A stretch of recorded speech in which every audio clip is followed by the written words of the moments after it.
Hi there, I'm Becky Hammond. I'm your host here on Isogo TV and blog and podcast over at isogostrong.com. Welcome to the very first episode of 2021. This is episode 129, and you are joining us here for the first in a series of 5 where Murray Guest and I, you might be familiar with him through our Leaders Who Give a Damn program, are going to walk as your virtual coaches over the next 5 weeks through this Success Map 2021. You know, when we lived in Japan, there was this phrase that was a very common phrase. And people would say it when something kind of unfortunate had happened.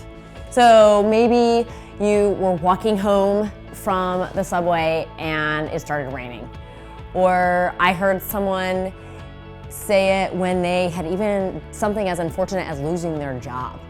And they say, shogunai. Like, it was raining when I came home and my hair got all wet and now I look like a wet rat. Shogunai. Or, like I said, as unfortunate as I lost my job, and they say, shogunai. It can't be helped. So that's one way of looking at the bright side of things or at shifting your perspective. But what if, in addition to saying, you know what, it just can't be helped, it is my circumstance, you say, and how could I make it better? How can I cast a vision? How can I look forward with hope and expectation so that even when those things do happen, when it does rain, when you do lose a job or you lose an employee or you don't get that promotion that you were looking for, you can say more than shogunai. You can say, all right, I still have a vision. I'm still looking forward. That's what this Success Map 2021 is all about. That's what Murray Guest and I are going to talk through over the next 5 episodes. We're gonna set the foundation. We're going to reflect back on 2021. We're going to help you walk through making some real actionable goals. We're gonna help you figure out, how can I start taking action today and in the next several days and in this quarter? And then how can I bring this all together to create a word or a mantra for the year that helps keep you focused and inspired for the entire year? So it's gonna be fun. It's gonna come over the next 5 weeks. So I hope that you download the free PDF, which is the Success Map 2021. You can get that over on the Leaders Who Give a Damn website at leaderswhogiveadamn.com, and walk with us as we hopefully are walking with you through your vision and your inspiration for 2021. So today we are starting by talking about the growth mindset, and this is the foundation for it all. So let's dive in.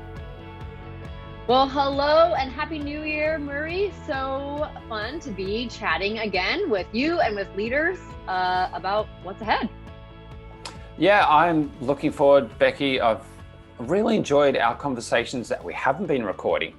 We should record all of our conversations. That would be fun. That would be.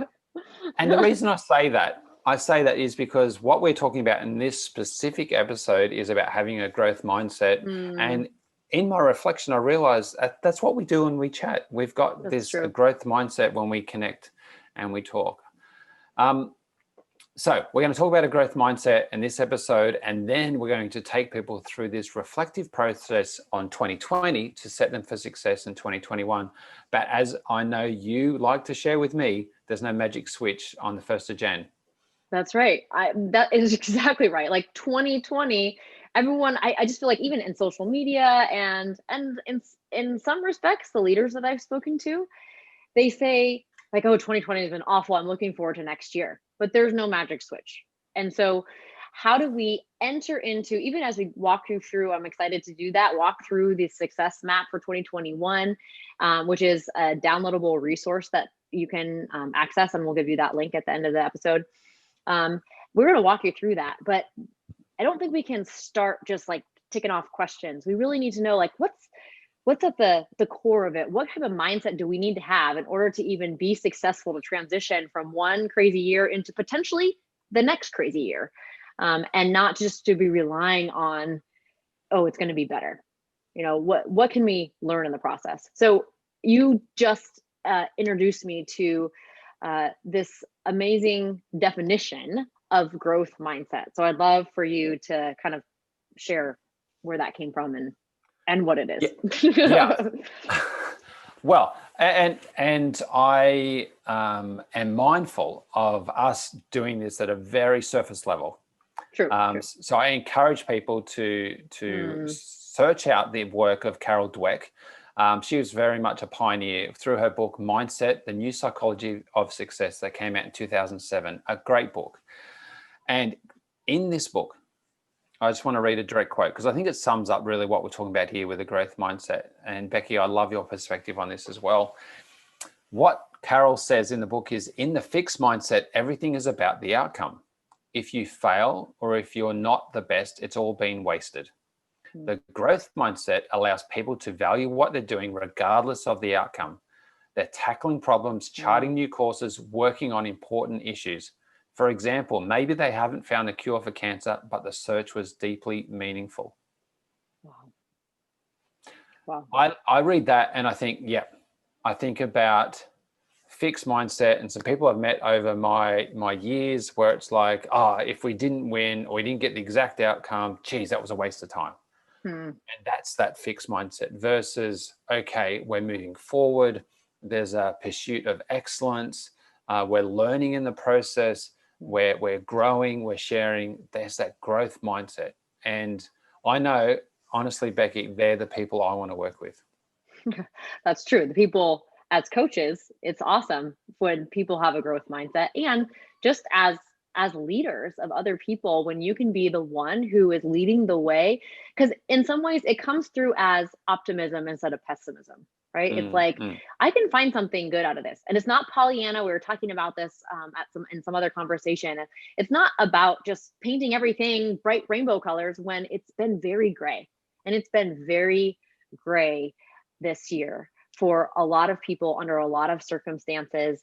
And even if you're just counting the uncertainty that's been laid over on top of everybody, let alone the physical and financial downturns that a lot of people have experienced. But as a leader, as a person who's following a leader, you want to follow someone who paints a picture of what could be based on the hard things that we have done, not necessarily someone who's saying, oh, too bad we didn't get that goal, we'll try again next year. There's a difference. Yeah. And can I share another quote, Becky? Yeah, I love your quotes. Well, we were talking about this one earlier, and I think I've got to share it because I love your reference to Pollyanna. And for those maybe in the Southern Hemisphere who aren't familiar with Pollyanna, it is the fictitious young girl going through life that everything's okay and don't worry about this catastrophe and don't worry about that, but it's all going to be all right. I'm sure she's got pigtails as she walks. She does. That fictitious sort of character. But the quote I want to share, which I think really combines beautifully with Carol Dweck's quote that we shared before. And this is one from Admiral Jim Stockdale, who got a Medal of Honor through being a POW and helping people get out from the Vietnam War. And in this quote, I think it sums up beautifully what you're saying, Becky. And that is, you must never confuse faith that you will prevail in the end, which you can never afford to lose, with the discipline to confront the most brutal facts of your current reality, whatever they might be. So there's been some unfortunate, we could just list so many of those brutal facts in 2020 that have been, as you said, tough for so many people in so many areas of their lives. But what we're saying is, let's not disregard those, but let's acknowledge those and then start to build this faith that will prevail in the end through that growth mindset about how we're going to move forward. How can we take some lessons from that? Because as you said, on the 1st of January, our pandemic doesn't just finish. It's unfortunately still around, but we're going to acknowledge that and then, apply that growth mindset to move forward. Yeah. I love that. And there's hardly anyone that has experienced more brutality and brutal facts than a prisoner of war during the Vietnam era. Many and of years. course, this is a short conversation, and to do Admiral Jim Stockdale the real respect he deserves, that would be a much bigger conversation. So again, encourage you to look at his story. And you're right, Becky, that's some absolutely horrifying conditions that they would have faced. I know that a growth mindset is critical in leadership. Tell me, Becky, with the leaders you've been working with, what have you know that's worked really well for them? Yeah, it's interesting. I think, especially because of these different layers of uncertainty, or just different, no matter what business people are in, something has changed. And so it seems that time scheduled is one of the biggest, I was going to say biggest, but really it's small, right? Yeah. Like this very small thing, but most impactful small thing that leaders have done to make sure that they're operating from a growth mindset. And growth mindset really comes from the power of reflecting. And we're going to get into that as we explore the success map in the next conversation in more detail. But it really is about allowing space and time to reflect and take learnings from even the brutal facts.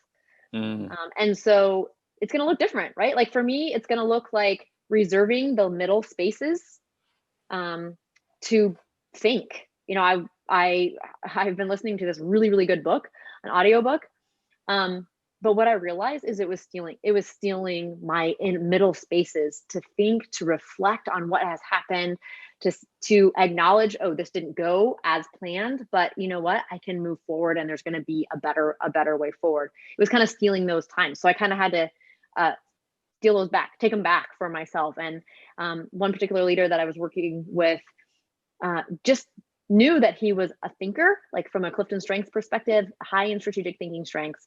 And he knew that about himself, but he realized like, oh, I actually need to schedule time in to think back and reflect. But it's not going to be the same for everybody. I know that you've had different experiences, as well as the leaders that you've worked with. What are some other ways that people might grab on to continue to build and cultivate this growth mindset through reflection? Yeah, so the process I introduce a lot of leaders to is a stop, start, continue. Okay. And so that's very simply a framework of what do I need to stop doing, what can I start doing, what do I need to keep doing or continue doing. And I know a lot of leaders have embraced that over the years, and that's just helped them in their weekly review cycle. And this is what the best leaders do. They, as you said, invest that time where they'll set aside a short period to do that reflection. What do I need to stop doing? What do I need to start doing? What do I need to keep doing to help me be effective? So that's a simple sort of reflective piece, and we'll talk more about that as we go along in our conversations. For me, I know what has really worked is talking through things. I love to talk through my ideas and talk through my challenges. And luckily, Tammy, my wife, is very much a talker. I look back when I was a leader, leading teams. I'd love to talk through with my team in our weekly meetings and scheduling that time. Whereas other leaders, I know I need some quiet time. I need that time to sit down and to journal some reflections, and also what are those lessons out of that. And my invitation is for everyone, try a process that works for you. Yeah. And if it doesn't quite work, give it a bit more time, because we've got to give these things a bit of time, but then look at some different processes that work. It could even be a mind map, or it could be some active sort of reflection when you walk the dog or commute to work, or ride your bicycle, whatever it might be. Yeah, I love it. I love that this is where all of our strengths show up, right? Like there's not going to be one way that you can cultivate your growth mindset, but the important part is that you're going into the next year, you're going into your reflections about 2020, knowing that there's room for growth, that there's value in the process, even when the outcomes weren't hit exactly how you expected, which has certainly happened this year. Yeah, and for anyone listening right now that's thinking about what that might look like for them and how valuable is this reflective piece, If you think about the leaders at the top of their game, the most effective leaders, or if you think about sports professionals or sports team at the top of their game, whatever that might be, I say with all confidence that all of them are ruthless or rigorous in their reflective process. They're taking the time out to do that and applying that growth mindset to make sure that they are learning from their experiences and then applying that to help them improve all the time. I wonder what it would look like if we had videotapes of us as leaders. Like, right? Like we do that in sports. Like they incessantly watch videotapes of that pitch or that throw or that pass or that thing that they missed. Like, I mean, it seems a little freaky and a little bit of an invasion of privacy, but I feel like in some ways that would be one of the most powerful things. So we can kind of recreate that by a daily or a weekly reflection back on the things that have happened and what we might change going forward. Yeah, 100%. And I've worked with a number of teams where they start each shift or each day with a stand-up meeting. In some areas, it's called a toolbox or a pre-start or a huddle. But fundamentally, it's a short meeting where there's that reflective piece. What do we take from those lessons, and how do we apply it to what we're about to do? And the best teams that do that, Becky, they shine. They're always improving. And I'll tell you what, it also creates a culture of trust. Because we're not talking about so much of go back to Carol Dweck's work and the outcomes. We're talking about, well, how do we learn from that? And how do we apply that to what we're doing going forward? I would actually love to hear what people are trying and to what you're doing and to what process works best for them. Yeah, to continue to cultivate that growth mindset, because that's the foundation of what we're talking about here with the success map that we are very excited to be your virtual coaches on. We're going to walk you through step by step this success map. You can find it at leaderswhogiveadamn.com/successmap2021. So if you can't, if that's kind of a mouthful. So if you can't do that, then also you can just go straight to our website and there's a resources tab. You can grab it there, leaderswhogiveadamn.com. And there's a few other things that we have talked about maybe would be good next steps before the next conversation comes out. What are some of those other things? Yeah, so I think the next thing would be, well, definitely get that success map and start to look at those reflective questions on page 1, which is what we're going to talk about in our next conversation. Also, do a Google search on Carol Dweck, who wrote Mindset, the New Psychology of Success. And there's some really great summaries of her work. And of course, you can get her book, but really encourage you to check that out. And check out Jim Stockdale and the Stockdale Paradox, where he talks about understanding the brutal facts and having a sureness of success. That is powerful. I know when I first heard that 12 years ago, that shaped my thinking. And I really encourage everyone to check that out as well as part of your learning and that reflective process as we move forward. But honestly, the only other bit that I really share, Becky, right now is just take some time out to reflect. Start to schedule that time for yourself. Truly do it. Yeah. Cool. All right. Well, I'm looking forward to these next conversations and walking through the success map and setting sights on total success for leaders in this coming year. So thanks for the conversation. See you soon, Becky. Thank you. See ya. Bye. All right. So there we have it. That's the foundation for it all. That growth mindset. The mindset that says, you know what? It's not necessarily about the happiness only when we get to the end, but how it feels as we are marching towards success and marching towards progress. So that lays the foundation for us to walk through this success map over the next 4 weeks. So if you haven't grabbed it already, grab it over at leaderswhogiveadamn.com/successmap2021. And next week, we are going to be talking through the first page there, which helps us reflect back on 2021. We'll talk a little bit about why that's important and about some of the things that were both hardships and unexpected treasures of 2020 and what that means for setting you up for success in 2021. So I hope that you join us for this entire series, and we look forward to having from you and hearing from you along the way. Also, If you are interested in learning more about your top 5 strengths, or if you're kind of ever wondering what it would be like to be in a coaching relationship, I would love to help you with that. I have a email coaching series that's called Strength Startup. And it starts with your top 5 Clifton strengths, and it helps you walk through each of your top 5 strengths, as well as giving you some coaching reflection prompts that I engage with you on so that you can feel like you're making some progress and some growth in your top 5 strengths. So I would love for you to join me on the virtual strength startup so that I can join you on your strengths journey. And just for tuning in today, I want to make sure that you get $5 off. And so if you go over to isogostrong.com/strengthsstartup and you use the code virtualcoach5, then you can get $5 off the Strength Startup e-coaching program. All right, so I am excited that you were here today to talk about the foundation of the success map for 2021. And I look forward to having you join us as we walk as leaders through the success map going forward. You know, you and your strengths can make a ripple effect in your family and on your team. And you know that by fixating on strengths, you can make relationships easier. So until next time on Isogo TV.